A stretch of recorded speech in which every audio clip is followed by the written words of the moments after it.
ওয়ালাইকুম সালাম ভাই। ভালো আছেন নি? এই তো আছি আলহামদুলিল্লাহ। আছেন তো ভালো? আছি আলহামদুলিল্লাহ ভালো আছি। দেশে বাড়ি কোথায় ভাই? আমার তো দেশের বাড়ি কুমিল্লা জেলা, বড়ুয়া উপজেলা।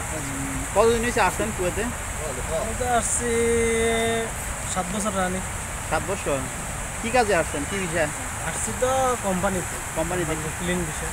ক্লিন ভিসা, আকুত ভিসা নাকি? আখুদ বিষয় তখন তো আর জানি না যে আখুদ, মানে এখানে আসার পরে জানি যে আখুদ। কাজটা কি, আমরা ডিউটিটা কি? আমি তো কাজ করে মসজিদে ভাই। মসজিদে।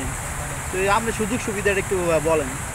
সুযোগ সুবিধা বলতে ভাই সব জায়গায় সব রকম সুবিধা নাই, কিছু জায়গায় আছে। দেখা গেছে কিছু মসজিদে ইমাম মুয়াজ্জিন যদি ভালো হয় তাহলে আমরা বাইরে একটু কাজ করলে সুযোগ সুবিধা আছে। আর যদি ইমাম মুয়াজ্জিন খারাপ হয় তাহলে তো মনে করেন না সুযোগ সুবিধা তো ওরকম পাওয়া যায় না। আর সুযোগ সুবিধা হলো নিজের কাছে, বাইরে কাজ করলে ওটা নিজের কাছে, নিজে আমি বাইরে কাজ করবো ওটা নিজের ইয়ের মধ্যে রাখতে হবে।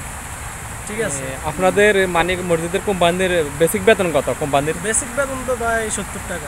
অনেকে যে করলে অনেক টাকা, অনেকে বলে অনেক টাকা কামাই, এটাকে বাইরে কাজ করে পরবর্তীতে মানে আপনি যদি পরিশ্রম করেন তাহলে টাকা আসে।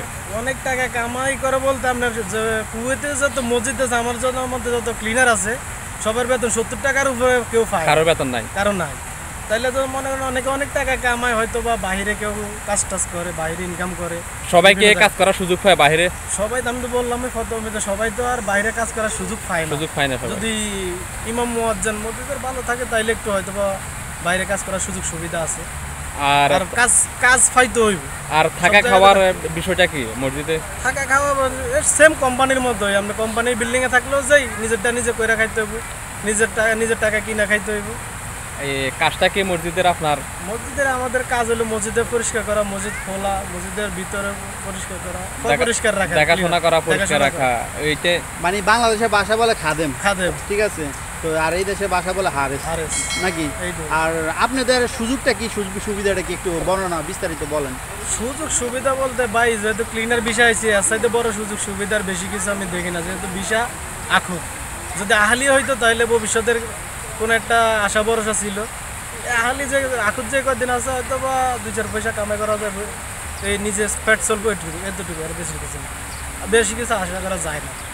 মানে আমি তো মনে করি সবচেয়ে বড় সুযোগটা হয়েছে, মনে করেন আমরা 5 ওয়াক্ত নামাজ জামাতের সাথে পড়তে পারেন। ওটা তো আলহামদুলিল্লাহ পড়া যায়, ওটা 5 ওয়াক্ত নামাজ পড়া যায়, মোটামুটি খারাপ চিন্তাধারা মাথার মধ্যে কম আসে। আরেকটা কথা হচ্ছে যে বাইরে যে আপনারা কাজ করেন, মানে মসজিদে কাজ করার পাশাপাশি এটাতে মানে রিস্ক আছে নাকি? বাইরে কাজ করার সম্পূর্ণ রিস্ক আছে। সম্পূর্ণ রিস্কের উপর, ওই রিস্কের ব্যাপারে একটু কিছু বলার মানে? রিস্কের ব্যাপার তো মনে করেন না যে কোনো আল্লাহ না করুক যদি কোনো এই দেশের মোবাইল বা বলদের হাতে কোনো গ্রামা পড়ে তো ডাইরেক্ট সফর দেশ। মানে যতগুলো যেভাবে করেন সম্পূর্ণ লুকোচুরিভাবে কাজগুলো করতে হবে। মানে আপনার কাছে এই জন্য জানতে চাচ্ছি, অনেকে কিন্তু এই বিষয়ে কমেন্ট করে জানতে চায়, মানে সমস্যাকে কিভাবে কাজ করে, এই জন্য আপনার কাছে মানে বিষয়টা কাজটা তো সম্পূর্ণ লুকায়িত ভাবে করতে হয়, কারণ ওপেনলি ভাবে করা যায় না।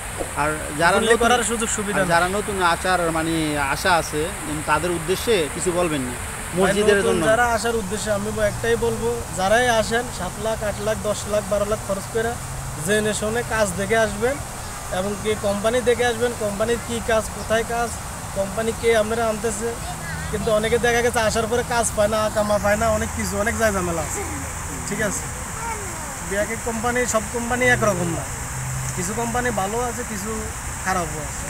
যাক, আপনার সবচেয়ে সুবিধা আপনি 5 ওয়াক্ত নামাজ জামাতের সাথে পড়তে পারেন, এটাই আপনার সবচেয়ে বড় বিষয়। যাক, আপনার মূল্যবান সময়টা দেওয়ার জন্য অসংখ্য ধন্যবাদ। তো ভালোবাসা অবিরাম, সাপোর্ট চাই অল টাইম। ইনশাআল্লাহ সবাই সাপোর্ট করবেন আর কমেন্ট করবেন। আর আজকে আমরা কোথায় দেখেন এই যে ভিউটা। ওকে ভাই, ধন্যবাদ। ওকে, আর কমেন্ট করবেন।